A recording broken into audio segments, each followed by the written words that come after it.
दोस्तों नमस्कार। कैसे हैं आप सब? उम्मीद है सभी लोग एकदम स्वस्थ होंगे। आज की इस वीडियो में मैं रिव्यू करने वाला हूं आइबुजिसिक प्लस टैबलेट का। दोस्तों, इस टैबलेट में हमें बेसिक सॉल्ट के रूप में मिलता है आइबुप्रोफेन एंड पैरासीटामोल।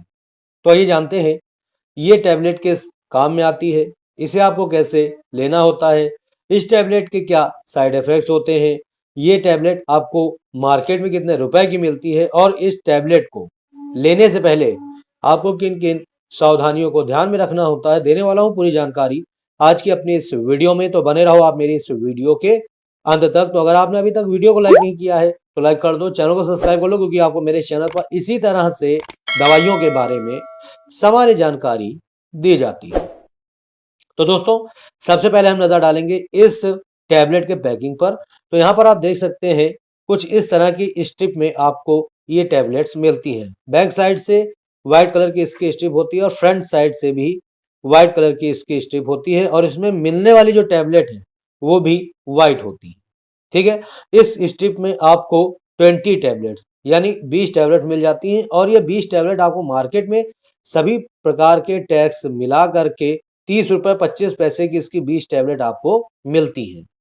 ठीक है, अगर हम बात करें इस टैबलेट के शेल्फ लाइफ की, तो 3 साल इसकी शेल्फ लाइफ होती है। यहाँ पर आप इसकी मैन्युफैक्चर डेट और एक्सपायरी डेट दोनों ही देख सकते हो। दोस्तों, मैं आपको एक एडवाइस देना चाहूंगा कि आप कोई भी दवा या कोई भी प्रोडक्ट मेडिकल स्टोर से परचेज करते हो तो वहीं पर आप उसका मैन्युफैक्चर डेट और एक्सपायरी डेट देखना बिल्कुल भी ना भूला करो।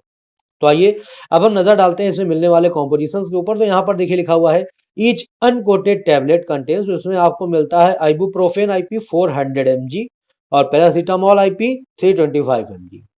ठीक है, डोजेस की बात की जाए तो as directed by the physician, यानी इस दवा को लेने से पहले आपको अपने डॉक्टर से इसकी डोज की मात्रा जाननी होती है, उसके बाद ही आपको इसे लेना शुरू करना होता है। स्टोरेज वगैरह दे रखी है, पढ़ लीजिएगा। Keep out of reach of children, बच्चों की पहुंच से आपको इस दवा को दूर रखना होता है। ठीक है, अगर हम बात करें इस दवा को बनाने वाली कंपनी की, तो यहाँ पर देखिए लिखा हुआ है मैन्युफैक्चर्ड बाय सिप्ला लिमिटेड द्वारा इस दवा का निर्माण किया जाता है। ठीक है, तो आइए अब हम ये जानते हैं कि जो हमारी ये आइबोजेसिक प्लस टैबलेट है इसका इस्तेमाल किस लिए होता है, यानी कौन कौन सी समस्याओं में इस टैबलेट का आप इस्तेमाल कर सकते हैं, इसके बारे में मैं आपको बताने जा रहा हूं। बहुत ही ध्यान से सुनिएगा। तो दोस्तों, आइबोजेसिक प्लस एक एनालिजिक एंटीपायरेटिक दवा है। ठीक है, और दोस्तों इसमें आपको दो मेडिसिन मिलती है, एक आइबुप्रोफेन एंड पैरासीटामोल। इन दोनों का काम होता है पेन किलर, यानी ये दर्द को खत्म करने के रूप में इसका इस्तेमाल किया जाता है। यानी अगर आपके कहीं पर भी किसी भी तरह का दर्द है तो उस समय आप इस आइबुजेसिक प्लस टैबलेट को लेकर के उस दर्द से छुटकारा पा सकते हैं। दोस्तों, इसके अलावा इसका इस्तेमाल फीवर को कम करने और सूजन को कम करने में भी किया जाता है। ठीक है, अगर मान लीजिए आपके हल्का बुखार है तो उस बुखार को कम करने के लिए, और सूजन अगर कहीं पर है तो उसको भी कम करने के लिए आप इस आइबोजेसिक प्लस टैबलेट को ले सकते हैं। ठीक है, तो आइए अब हम ये जान लेते हैं कि कहाँ कहाँ के दर्द को आप खत्म कर सकते हैं इस टैबलेट को लेकर के। लेकिन उससे पहले मैं आपको बता दूं कि दोस्तों ये माइल्ड एंड मॉडरेट यानी हल्के और माध्यम दोनों तरह के दर्द को खत्म करने में सक्षम होती है आइबोजेसिक प्लस टैबलेट। ठीक है, तो दोस्तों सबसे पहला है हेडेक, यानी अगर आपके सिर में दर्द हो रहा है किसी भी वजह से, तब आप इस टैबलेट का सेवन करके उस दर्द से छुटकारा पा सकते हो। उसके अलावा मसल्स पेन, यानी मांसपेशियों में हो रहे दर्द से छुटकारा पाने के लिए आप इस टैबलेट का इस्तेमाल कर सकते हो। पेन ड्यूरिंग पीरियड्स, यानी जिन महिलाओं के पीरियड के समय दर्द होता है, ठीक है, उस दर्द में भी आप इस आइबोजेसिक प्लस टैबलेट का सेवन करके आप उस दर्द से छुटकारा पा सकते हैं। इसके अलावा टूथ एक, यानी दांतों में अगर दर्द हो रहा है या मसूड़ों में किसी कारण से दर्द हो रहा है तो उस समय भी आप इस टैबलेट को ले सकते हैं। अगर आपके कान में किसी वजह से दर्द हो रहा है तो उस समय भी आप इस टैबलेट को ले सकते हो। इसके अलावा जॉइंट्स पेन, यानी जोड़ों में हो रहे दर्द से छुटकारा पाने के लिए भी आप इस आइबुजेसिक प्लस टैबलेट का सेवन कर सकते हैं। इसके अलावा स्पेन और स्ट्रेन, यानी मोच का दर्द या खिंचाव का दर्द है तो उससे भी छुटकारा पाने के लिए आप इस आइबुजेसिक प्लस टैबलेट का सेवन कर सकते हो। इसके अलावा दोस्तों माइग्रेन पेन, जी हाँ दोस्तों, आज के समय में हर दूसरे व्यक्ति को माइग्रेन का पेन रहता है और ये हमारे सर में दर्द होता है। इसमें हमारा या तो पूरा सर दर्द होता है, बहुत तेज दर्द होता है, या फिर आधा सर दर्द होता है। ठीक है, तो इस माइग्रेन पेन से भी छुटकारा पाने के लिए आप इस आइबोजेसिक प्लस टैबलेट का सेवन कर सकते हैं। इसके अलावा कमर दर्द हो गया, ठीक है, इसके अलावा दोस्तों कमर दर्द हो गया, ठीक है, या अगर आपके बॉडी में कहीं पर भी दर्द है तो उस समय आप इस आइबोजेसिक प्लस टैबलेट का सेवन करके उस दर्द से छुटकारा पा सकते हैं, ठीक है। इसके अलावा दोस्तों अगर आपके सर्दी या जुखाम की स्थिति है तो उसमें भी आप इस आइबोजेसिक प्लस को ले सकते हैं, या फिर अगर आपके गले में खराश बनी रहती है तो उस समय भी आप इस टैबलेट को ले करके इन सभी समस्याओं से छुटकारा पा सकते हो, ठीक है। तो आइए अब हम जानते हैं इससे होने वाले कुछ साइड इफेक्ट्स के बारे में।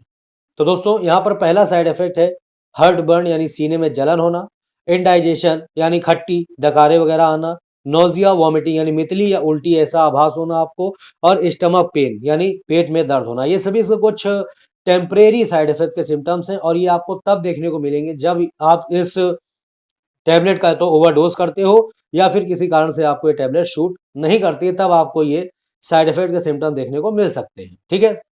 दोस्तों वैसे तो कुछ दिनों बाद ये जितने भी इसमें आपको सिम्टम देखने को मिल रहे हैं ये मतलब अपने आप खत्म हो जाते हैं, जिससे आपकी बॉडी एडजस्ट करती है, ठीक है। लेकिन अगर इनमें से एक भी साइड इफेक्ट का सिम्टम अगर गंभीर रूप ले रहा है, ठीक है, तो उस समय आपको इस टैबलेट को लेना बंद कर देना है और अपने डॉक्टर से तुरंत ही संपर्क करना है, ठीक है। आइए अब हम ये जानते हैं इस टैबलेट के डोज के बारे में।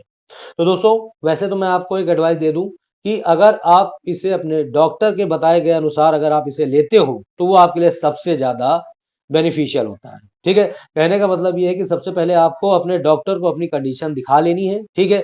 वही आपको बताएंगे कि दिन में आपको इसकी 1 टैबलेट लेनी है या 2 टैबलेट लेनी है या कितने कितने दिनों तक लेनी है वगैरह वगैरह, ठीक है। तो ये आपके लिए सबसे बेस्ट होगा। लेकिन फिर भी मैं आपकी जानकारी के लिए, आपकी नॉलेज के लिए मैं बता दूं कि अगर आपको नॉर्मल कंडीशन में इसे लेना है तो आप इसकी 1 टैबलेट सुबह में खाना खाने के 1 घंटे बाद और शाम में खाना खाने के 1 घंटे बाद आप इसकी टैबलेट ले सकते हैं। यानी दिन में आपको 2 टैबलेट लेनी है।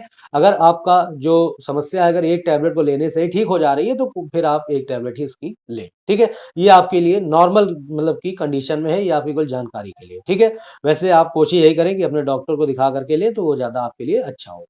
चलिए अब हम इसके होने वाले जो कुछ सावधानियां हैं, प्रिकॉशंस हैं, उनको ध्यान में रखते हुए आपको इसे लेना है। तो चलिए कुछ प्रिकॉशंस के बारे में भी हम जान लेते हैं।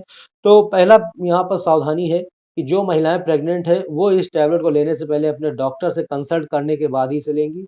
ब्रेस्ट फीडिंग के दौरान इसे लेना बिल्कुल सेफ होता है, लेकिन फिर भी अगर आप इसे एक बार अपने डॉक्टर से सलाह ले लें, ठीक है, इसका डोज एडजस्टमेंट जान लें तो वो आपके लिए ज़्यादा बेटर होगा, ठीक है। इसके अलावा अल्कोहल अगर आपने ले रखी है, शराब पी रखी है तो उस समय आपको इसे नहीं लेना होता है, ठीक है। इसके अलावा दोस्तों इस टैबलेट को लेने के बाद ना तो आपको ड्राइविंग करना होता है और ना ही हैवी मशीन्स ऑपरेट करनी होती है, क्योंकि ये ऐसा करना आपके लिए घातक हो सकता है, ठीक है। इसके अलावा जो पेशेंट हमारे लीवर के हैं या किडनी डिजीज के हैं वो इस टैबलेट को लेने से पहले अपने डॉक्टर से सलाह जरूर लें।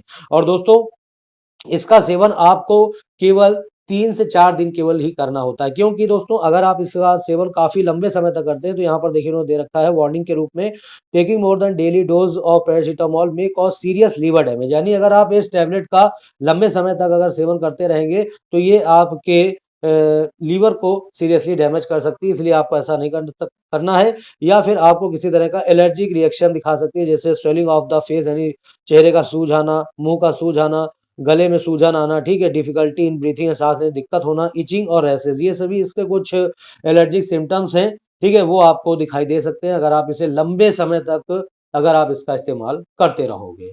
तो दोस्तों इसके अलावा इसको अपने बच्चों को देने से पहले भी आपको अपने डॉक्टर से सलाह लेकर इसे देना है, और इसमें मिलने वाले किसी भी एक कंपोजिशन से आपको एलर्जी है, किसी तरह की दिक्कत है तो उस समय आपको इसे नहीं लेना है।